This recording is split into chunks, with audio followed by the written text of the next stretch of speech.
Killer G, I don't know if you can give a taste to our listeners here on Newtown Radio. What Killer G is about when it comes to performing live, even if it's a verse China that we can understand. You don't wanna, I get. That moment we've been waiting for. Pam, pam. Oh my goodness. I'll sing a classic song of mine called Izenzo Zam. Izenzo Zam, zazibanje nguwena no. And even though you broke my heart, soza ndikukupe, ebomini bamina ndizohlala, ndikuthanda. That's just the type of guy I am. Yeah, hey. That's me. Oh, come on.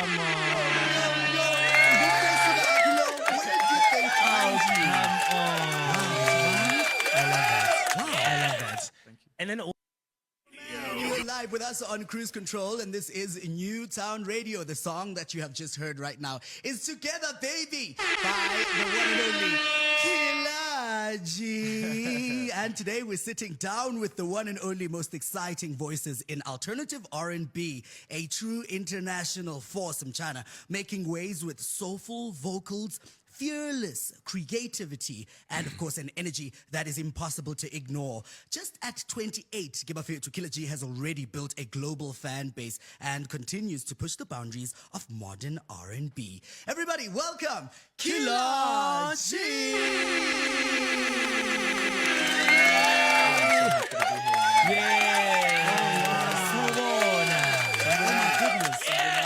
Where do we even begin, Tabang? You know, that sound, Killer G, that's an incredible sound, which gets us straight into the point. You know, you've built such a powerful sound. And imagine at a young age, at your age, I just want you to take us back, you know, a bit. When did music first become part of your life? Because I remember you in the beginning in Cape Town, you were doing cover songs. And to now, Killer G. Yes. First of all, thank you guys so much for having me. Thank you. A big shout out to Newtown Radio. My first time here, which is great. You know? Yes, welcome. This is family. This is family. This is not the last time. This is home now. This is home now. But yeah, to answer your question, it all started with, of course, doing covers, yes. But I think just with a really good foundation of the music side, I grew up around my aunt who was a choir conductor. So I was always in the choir, you know, I was a choir kid at school. I went to Weinberg Boys High School, you know, and I was doing Stedfords and things like that. Essentially, sport was going to be a thing, you know. But then, for you? Yeah, for me. Sport was going to be a thing for me, but then music just like, you know, it was haunting me. So you were good at hockey? I was good at hockey. That was my sport.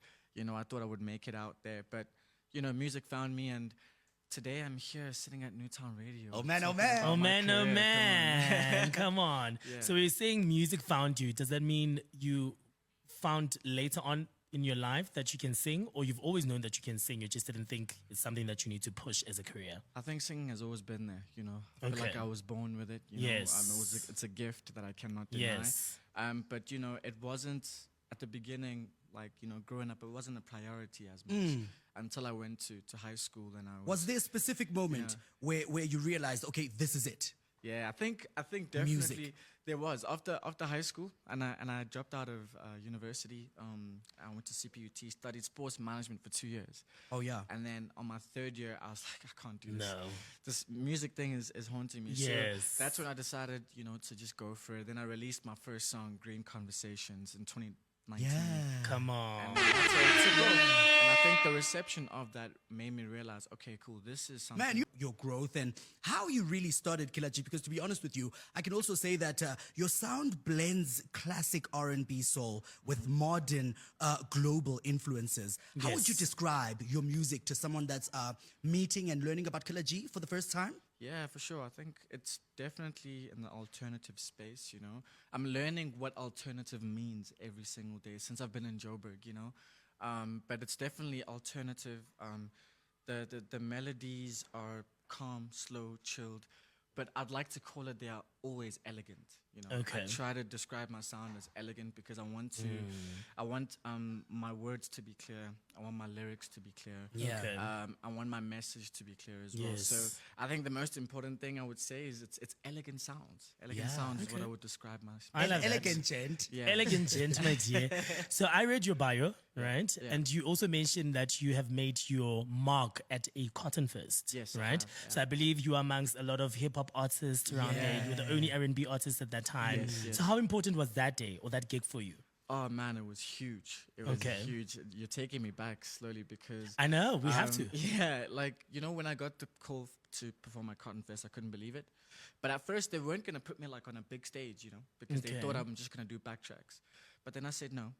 I'm going to come with a band. Let's go. I don't care how much you guys pay me. Mhm. I'm gonna come. I'm with coming a in band, with a full band. Because and that's who it's- you are. Exactly. It's my first time experiencing Cotton Fest. So That's it. I got in there and I was amongst, I think it was myself, Shikana, and Anati. We were the only artists with bands. I can definitely say I came out of there like, top 3 performances. You lie. That's so incredible. It was a life-changing moment because I think that's when Cape Town really recognized me like on a bigger scale. So from there, like it grew to going into different places and different venues. Kanimjongeni. Yeah, so Kanimjongeni, before we even talk about where he's gone in across and around the world, but I also want to give a thumbs up and a round of applause for Uputi Rick. Yes. If it wasn't for Ricky Rick, we wouldn't have Cotton Fest. If it wasn't for Cotton Fest, we Yeah. wouldn't have been exposed just like we were to the people like D Koala Yes. and many others, that can claim Yes. that stage did wonders for them. And I love Killer the fact G. that and Killer G, I love the fact that you're also included in that because you Yes. are one of the greatest that we have in our country. And talking about, being one of the greatest in our country, that means you're liable enough to even represent us internationally. Yes. Now, let's talk about that. As an artist yourself, you've traveled and you've worked internationally. How did your background and experience around the world shape your style to date?